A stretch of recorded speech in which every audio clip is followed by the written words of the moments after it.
cerita sekilas begini. Ini sekilas dulu. Di tanah bumi Nusantara ini telah banyak kerajaan besar sebelum Indonesia itu nama nomenklatur itu Indonesia. Itu sudah banyak. Ada Mataram, ada Mojopahit, ada Kutai, ada Samudra Pasai, kan gitu kan? Mana lagi yang belum disebut? Pajajaran, Sumedang Larang, Sriwijaya. Hampir semua kerajaan besar yang ada di bumi Nusantara itu semuanya pernah mencapai keemasan. Titik Hangadil itu sempat tercapai. Mojopahit lama, Pajajaran lama, Kutai lama, maksudnya lama, waktunya lama. Brawijaya 1, 2, 3, 4 terjadilah keemasan, kan gitu. Kelima masih keemasan, mulai 6, 7 mulai surut. Walaupun dalam sejarahnya sering dikatakan bahwa Hayam Wuruk itu kan sebagai Brawijaya 2 begitu ya. Kalau dalam sejarahnya kan Wijaya sebagai Putri Mojopahit kan juga sudah disebut sebagai Brawijaya pertama kan. Sehingga pada saat kemudian ditinggal, wahyunya ditinggal, artinya sang ratu itu tidak berkehendak dan menginginkan, Sastojendro karena dia tidak tahu. Mulailah surut, muncullah Gantin Demak. Semuanya pernah mencapai keemasan. Maaf, beribu maaf, tapi bukan maksudnya apa-apa, bukan. Tidak ada unsur kebencian, tidak unsur sama sekali tidak bermaksud ini. Ini sudah ketetapan. Satu-satunya pemerintah yang lama, yang kuat, tapi belum menyentuh keemasan itu adalah Indonesia. Kalau mengacu pada ciri-ciri kemakmuran, yang nanti kita di belakang aja kita akan cerita ciri penduduknya seperti apa, ciri alamnya seperti apa. Di Quran sudah didefinisikan, terus memanagenya seperti apa. Karena pasti entah sebagai penasehat, entah sebagai patih, bahkan sebagai raja, itu adalah man kholaqna ummah, manusia yang diberadakan di antara mereka, di antara komunitas umat itu sebagai satu kontinen, apa iki? Sebagai umat, sebagai satu komunitas.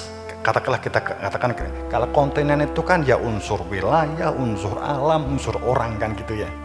Jadi wa mimman khalaqna ummah yahduna, ada orang yang berada di dalam hidayah, memberi hidayah, pasti ada bil haq, dan dia tahu persis apa itu hakikat yang disebut kebenaran, wabihi, dan dengan hakikat tahu persis, maka ya'dilun, maka dia akan melakukan perbuatan adil, melakukan penataan adil dan makmur sosial, keadilan sosial bagi seluruh sebuah masyarakat itu.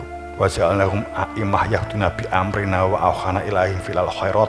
Pasti didatangkan kepada mereka adanya seseorang sebagai wujud murahnya Tuhan, a'immah, imam, pangemong, pamomong, yahduna pakai ya, artinya apa? Selalu ada, selalu berlangsung bi amrina, tapi menjalankannya bukan karena nafsu, hanya karena menjalankan perintah. Pasti ada wa ahawina, dan hak untuk menginisiasi keberadaan hakikat. Ini lo jati dirimu, ini lo Tuhanmu, ilaihim filal khairat. Dan dengan al-huda itu, dan dengan inisiasi yang membuka hakikat itu, maka akan melakukan perbuatan baik wa igama sholah, sehingga dapat menyatu, sehingga hidup itu dalam kepastian alamat, kepastian arah dan tujuan. Ciri seseorang yang tahu akan jati diri, saya ulang lagi, ciri seseorang yang tahu akan jati dirinya sendiri adalah: satu, mengenali asal usul dirinya, mengenali asal usul kehidupan. Kedua, tahu, mengerti, memahami dan mengenali bagaimananya hidup ini dijalani. Dua. Ketiga, tahu, mengerti, memahami, mengenali kepastian alamat tujuan dia hidup. Tiga hal. Kalau ini kita derivasikan, atau kita buat turunan, seseorang akan disebut sebagai ahli masak, maka dia tahu asal usul bumbunya, asal usul uangnya, kemudian setelah bumbu jadi, tahu bagaimana cara mengolah bumbu yang benar yang akan menjadikan enak. Yang ketiga, tahu cara dan alamat kepada siapa hasil dari bagaimananya tadi setelah jadi masakan disuguhkan kepada siapa. Kan gitu. Kalau ini hilang, nggak mungkin roh alamat tapi gak roh bumbu nih piye. Duitmu nyolong, kemudian bumbu juga nggak ngerti asal usulnya, nggak ngerti kandungannya, rasanya ya ora tau roh, kan gitu.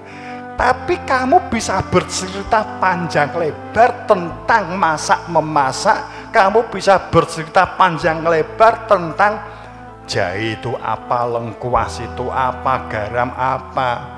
Kamu mengetahui dengan kemiri itu seperti apa, tahu bumbu apa, lengkuasnya itu digeprek atau tidak.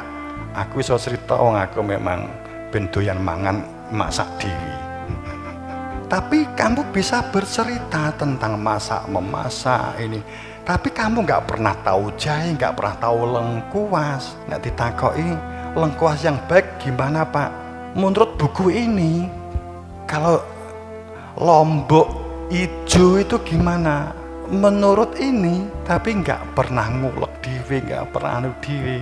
Tapi bisa bercerita, bisa menjadi dokter, bisa menjadi profesor tanpa harus pernah memegang jahenya, kan?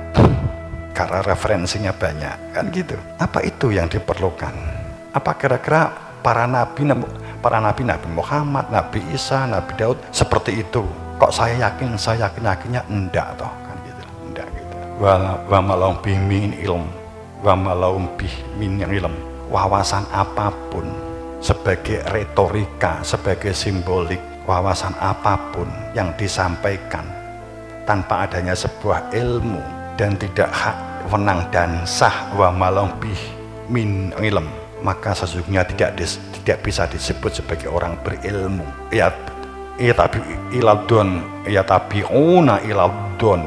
Sehingga seseorang semacam itu tidak bisa dikatakan sebagai follower, sebagai pengikut, kecuali hanya prasangka. Wa inadun, dan prasangka tidak akan pernah menyentuh kebenaran sejati, kebenaran Tuhan, kebenaran sebagai hamba, karena nggak mengenal yang dihambai, nggak mengenal Tuhannya, nggak mengenal nabinya kecuali dari bacaan.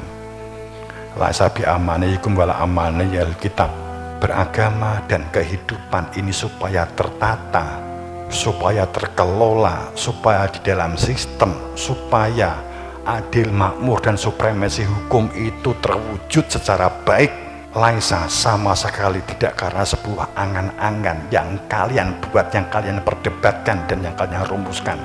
Wal amanihi, walaupun dengan kitab dan buku setumpuk dan segudang, sungguh ada di antara kamu orang yang tahu persis, mengetahui hakikat, dan dengan hakikat itu untuk berbuat adil dan mewujudkan makmur dan keadilan. Gitu cangkemku ya. Ini ayatnya. Apakah ini kritik? Enggak dimaksud begitu. Ini hanya sebuah kesadaran kita.